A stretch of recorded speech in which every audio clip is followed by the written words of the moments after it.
Las baldosas del baño estaban frías contra mi mejilla cuando la conciencia comenzó a regresar poco a poco. Escuchaba voces sobre mí, enojadas, desdeñosas, familiares. Mi sangre se sentía como jarabe en mis venas, y mi cerebro luchaba por procesar pensamientos a través de la niebla de la hipoglucemia. «Levántate y deja de hacer tu teatro», gritó mi papá, su voz sonaba lejana. «Solo quieres saltarse los quehaceres otra vez». Intenté hablar, moverme, pero mi cuerpo no respondía. Era la tercera bajada severa de azúcar en la semana, y cada vez, la reacción de mi familia era la misma: fastidio, acusaciones, negación. «Neta, Megan, ya chole con esto», añadió mi hermana Brittany mientras pasaba por encima de mis piernas para llegar al lavabo. «Mamá necesita ayuda con la cena y tú aquí, tirada como si estuvieras muerta. Tirada como muerta. Como si yo hubiera elegido tener diabetes tipo 1. Como si disfrutara que mi cerebro se apagara por falta de glucosa». La voz de mi mamá se escuchó desde el pasillo. «¿Otra vez con lo mismo? Déjenla. Se va a levantar cuando le dé hambre». Pero no podía levantarme. Mi nivel de azúcar estaba en picada y necesitaba tabletas de glucosa, jugo, lo que fuera. El sensor continuo, CGM, en mi brazo pitaba desesperado, marcando 42 mg/diagonal y bajando. Cualquier nivel debajo de 70 era peligroso. Menos de 40 podía significar convulsiones, coma, o la muerte. «Por favor», logré susurrar. «Jugo. Ya va a empezar otra vez con lo del jugo», se rió Brittany. «Qué dramática. Siempre es necesito jugo o necesito insulina». Le encanta llamar la atención. Mi cuerpo de 16 años se estaba devorando a sí mismo, descomponiendo tejido muscular para encontrar glucosa disponible. Sin intervención, mi cerebro se apagaría por completo. Pero mi familia había decidido desde hacía meses que mi diabetes era falsa o exagerada, a pesar del diagnóstico, de las hospitalizaciones, de las advertencias del endocrinólogo. Pasaron 20 minutos. O tal vez 5. El tiempo se vuelve raro cuando tu cerebro se está muriendo de hambre. Al final, mi hígado debió liberar un poco de glucosa de emergencia, porque logré arrastrarme a mi cuarto y colapsar en la cama, buscando a tientas las tabletas de glucosa que escondía en mi buró. Mientras las masticaba con desesperación, pensé en cómo había llegado hasta ese punto. Me diagnosticaron hace 2 años, a los 14. Síntomas clásicos: sed excesiva, pérdida de peso, fatiga. La hospitalización fue aterradora, pero también un alivio. Por fin, una explicación para por qué me sentía tan mal. Pero mis papás fueron escépticos desde el principio. ¿Y así nada más aparece la diabetes tipo 1? Se burló mi papá. Qué conveniente. Justo cuando empieza a irle mal en la escuela. Los doctores dijeron que es una condición autoinmune, intenté explicar. Mi páncreas dejó de producir insulina. No es algo que yo pueda controlar. Ahora todos tienen alguna enfermedad, dijo mi mamá. En mis tiempos, uno simplemente se aguantaba. No puedes aguantarte cuando un órgano deja de funcionar. Pero ellos no querían escucharlo. Al principio me dejaron manejar mi condición a regañadientes. Pero cada vez que revisaba mis niveles, me ponía insulina o calculaba carbohidratos, lo hacían con burlas o con ojos en blanco, como si actuara para un show. Las cosas empeoraron cuando empecé a tener episodios severos de hipoglucemia. La primera vez que tuve una convulsión por baja de azúcar, se tardaron 10 minutos en llamar al 911, convencidos de que estaba fingiendo. Los paramédicos se horrorizaron al ver que mi nivel era de 28. «Esto es de vida o muerte», les dijo el paramédico. Cuando una persona con diabetes dice que necesita azúcar, se le da azúcar. Inmediatamente. Pero mis papás ya habían creado su propia historia, que yo usaba la diabetes como excusa para ser floja, para llamar la atención, o para comer dulces cuando se me antojara. Como si prefiriera masticar tabletas de glucosa a las 3 de la mañana, temblando y empapada en sudor, en lugar de cenar como una persona normal. El punto de quiebre fue cuando me dieron el nuevo sensor continuo, el Dexcom G6. No solo medía mi azúcar, grababa todo. Cada lectura, cada patrón, cada bajón peligroso. Lo estuve pidiendo durante meses, y solo lo conseguí gracias a un programa del hospital porque mis padres se negaban a actualizarme del sistema de piquetes en los dedos. No sabían que tenía función de memoria. No sabían que estaba documentando cada bajón ignorado, cada pico desatendido, cada vez que me dejaron inconsciente en el suelo. 2 semanas después del episodio en el baño, tuve mi cita regular con la endocrinóloga. Mis papás no fueron. Ya no iban. Decían que me estaban reforzando el teatro si me acompañaban. Fui en camión, aferrada a mi celular con los datos del CGM. La doctora Patel supo que algo andaba mal en cuanto me vio. Había bajado más de peso, mis manos temblaban, y las ojeras debajo de mis ojos contaban la historia de tantas noches donde tuve que tratar mis bajones sola. Megan, ¿cómo has estado con tus niveles? Me preguntó con suavidad. No han estado bien, admití. He tenido bajones muy fuertes, pero mi familia, me quedé callada, sintiendo la vergüenza de siempre. ¿Quién iba a creer que unos padres ignorarían una emergencia médica de su hija?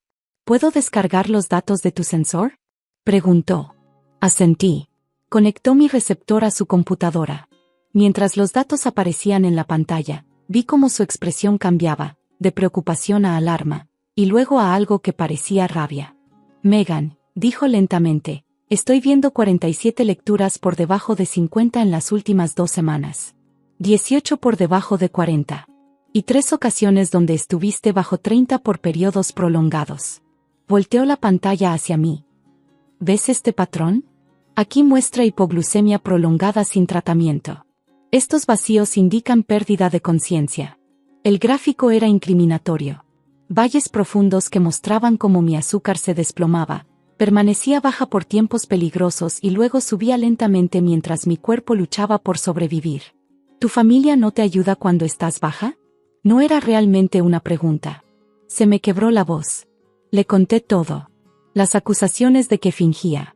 Cuando me dejaban inconsciente en el suelo. Cuando escondían mis suministros porque decían que los abusaba. Cuando me decían dramática por rogar por jugo. Las manos de la doctora temblaban mientras tomaba su teléfono. Tengo que hacer algunas llamadas. Esto es negligencia médica, Megan. Es abuso. En menos de 1 hora, servicios sociales ya estaban involucrados.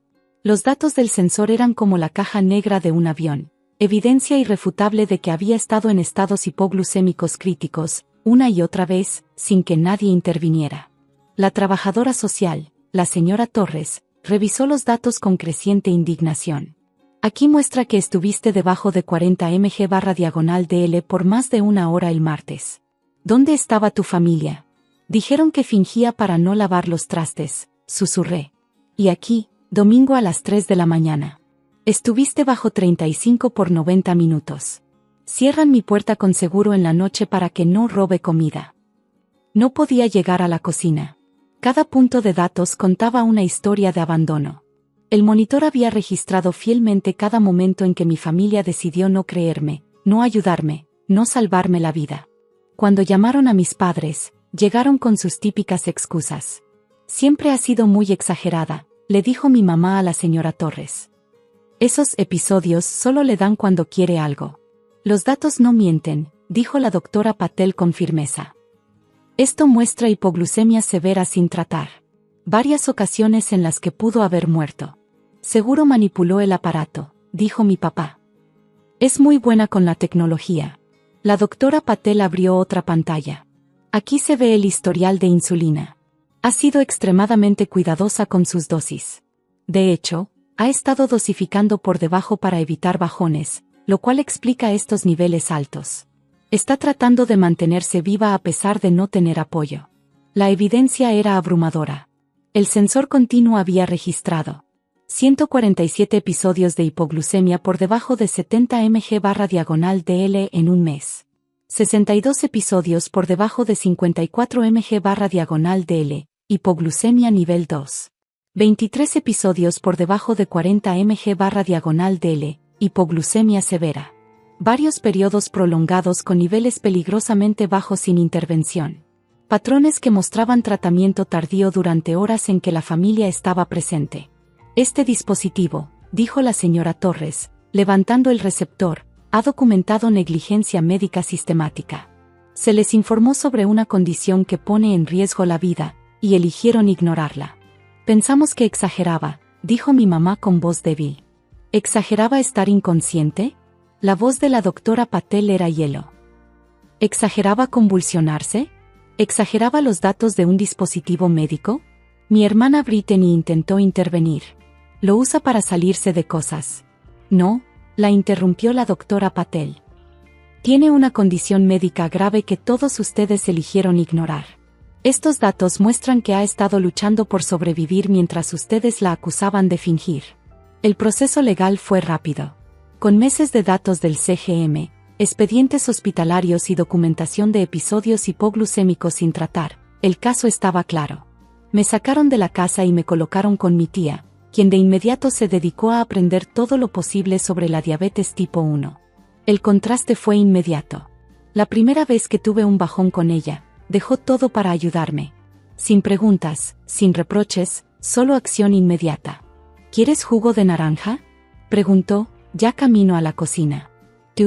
¿Tú me crees? Empecé a llorar. El monitor está sonando, mi amor. ¿Por qué no te creería? Mis padres fueron acusados de negligencia médica y poner en peligro mi vida. En el juicio, el fiscal presentó mis datos del CGM como evidencia de una escena del crimen. Este gráfico muestra la glucosa de Megan en 32 mg/DL a las 11:47 de la noche. Permaneció debajo de 40 durante 73 minutos. Durante ese tiempo, sus padres estaban en casa, despiertos, y según testigos, le dijeron que dejara de fingir y se fuera a dormir. El abogado de mi papá intentó argumentar que no podían saber qué tan grave era la situación. El acusado asistió a educación sobre diabetes en el momento del diagnóstico, respondió el fiscal. Se le explicó claramente que niveles por debajo de 70 requieren tratamiento inmediato. Por debajo de 40 es una emergencia médica. Sin embargo, estos datos muestran una y otra vez emergencias ignoradas. Mi madre se quebró en el estrado. Pensábamos que era tan exagerada con todo. Siempre necesitaba atención especial por su diabetes. ¿Atención especial como no morirse?, preguntó el fiscal. Fueron declarados culpables. 3 años de libertad condicional, clases obligatorias sobre negligencia médica y pérdida de la custodia. Brittany se fue a vivir con nuestros abuelos, quienes prometieron tomar en serio su riesgo de diabetes tipo 2, algo que mis padres también habían ignorado. Yo florecí con mi tía. Mi A1 se mejoró drásticamente cuando ya no tenía miedo de tratar mis bajones. Mi tiempo en rango pasó del 42% al 78%. Las ojeras desaparecieron. Recuperé peso saludable. Tu control es excelente, dijo la doctora Patel en mi siguiente cita. Esto es lo que pasa cuando la diabetes se maneja con apoyo. Miré el gráfico de mi CGM. Estable, controlado, seguro. Ya no había valles de desesperación ni montañas de niveles altos sin tratar. Solo las suaves olas de una diabetes bien manejada. El monitor me salvó la vida, dije. No, me corrigió. El monitor dio la evidencia. Tú te salvaste la vida por seguir luchando, incluso cuando nadie te creía. Ahora hablo en campamentos para niños con diabetes sobre la importancia del apoyo. Muestro mis gráficos antiguos, con el permiso de mi abogada, para ilustrar cómo se ve la negligencia médica en forma de datos. Esto no es lo que la diabetes tiene que ser, les digo a los niños recién diagnosticados y a sus padres. Con apoyo, con fe, con cuidados básicos, pueden vivir bien. Algunos padres lloran al ver mis antiguos datos. Los valles extremos, los bajones prolongados, la clara evidencia de una niña tratando de sobrevivir sola. ¿Cómo lograste sobrevivir?, me preguntó una mamá. Terquedad, le dije. Y un dispositivo que no se podía manipular con palabras. Mi sensor ahora es más pequeño, más avanzado. Pero sigo descargando los datos, sigo mirando esas líneas estables y apoyadas. Son la prueba de que la diabetes no es un drama. No es una búsqueda de atención. No es algo falso. Es una condición seria que necesita apoyo, comprensión y, sobre todo, confianza. Los datos antiguos viven en mis expedientes médicos y judiciales, miles de puntos que gritan, esto pasó. Esto fue real. Esta niña casi muere mientras su familia la llamaba mentirosa. Pero los datos nuevos cuentan otra historia. Esto es lo que sucede cuando alguien te cree. Esto es lo que es el apoyo. Esto es lo que es vivir, no solo sobrevivir. Cada línea estable en mi gráfico es una pequeña victoria. Cada bajón bien tratado es prueba de que yo merecía algo mejor. Cada buen día es evidencia de que la diabetes no es un drama, es solo vida, cuando se te permite vivirla.